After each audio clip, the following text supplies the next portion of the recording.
Global वॉर्मिंगचा फटका पूर्ण जगाला बसत चाललाय। भारतामध्ये हवामान बदलाचे संकट दिवसेंदिवस गडद होत चाललं असून येणाऱ्या काळात उष्णतेचा कहर अधिक वाढणार आहे।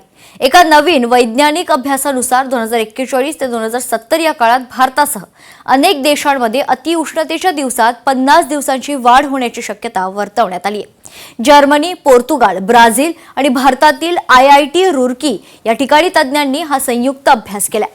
वाढती उष्णता आणि आर्द्रता मानवी शरीरावर गंभीर दबाव निर्माण करू शकते, त्यामुळे आपल्या आरोग्यावर त्याचा मोठा खरतर परिणाम होऊ शकतो। पाहूयात।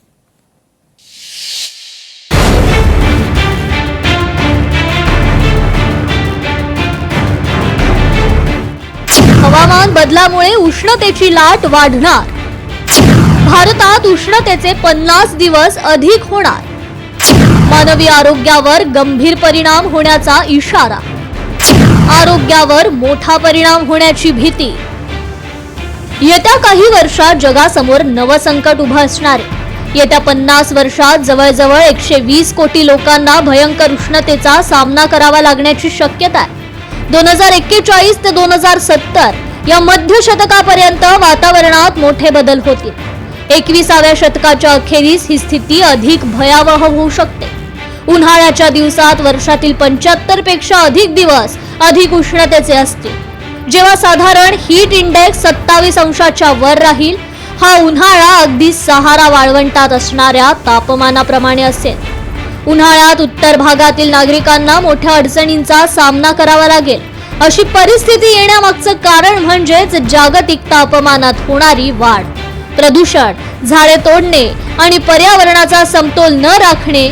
भारतासह 10 देशांमध्ये उष्णता वाढणार असल्याचा तज्ञांचा इशारा आहे। कालावधी 2041 ते 2070, 2071 ते 2100, 2100 पुढे 27 पेक्षा जास्त दिवस धोकादायक उष्णतेचे।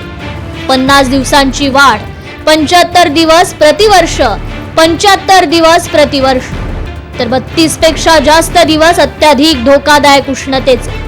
5 दिवसांची वाढ, 75 दिवस प्रतिवर्ष, 20 दिवस प्रतिवर्ष। सततच्या वातावरण बदलामुळे तापमानात झालेली वाढ आणि विविध भागांमधील आर्द्रतेचे बदलणारे स्वरूप ही यामागची मुख्य कारणे। तज्ञांच्या मते माणसाच्या वेगवेगळ्या कृत्यांमुळे पृथ्वीचं तापमान वाढत असल्याचं चित्र आहे। या हवामान बदलांमुळे मानवी आयुष्याला धोके निर्माण होतात। जर याविषयी पावलं उचलली नाहीत तर माणूस आणि निसर्ग या दोन्हींना धोका निर्माण होईल। भयानक दुष्काळ होतील, समुद्राची पातळी वाढेल आणि पक्षी प्राण्यांच्या अनेक प्रजाती नष्ट होतील। वाढत्या मानवी घडामोडींमुळे कार्बन डायऑक्साईड उत्सर्जनाचं प्रमाण वाढत चाललंय। परिणामी तापमानातही वाढ होत चालली आहे। या धोक्याशी लढण्यासाठी प्रत्येक क्षेत्रानुसार रणनीती आखण्याची आता गरज आहे। पर्यावरणाच्या रक्षणासाठी सरकारनं धोरणात्मक उपाययोजना राबवण्याची तातडीची आवश्यकता आहे।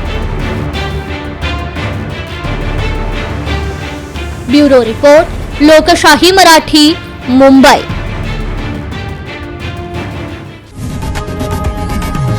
लोकशाही मराठी, ऐका, पहा, जागरूक रहा।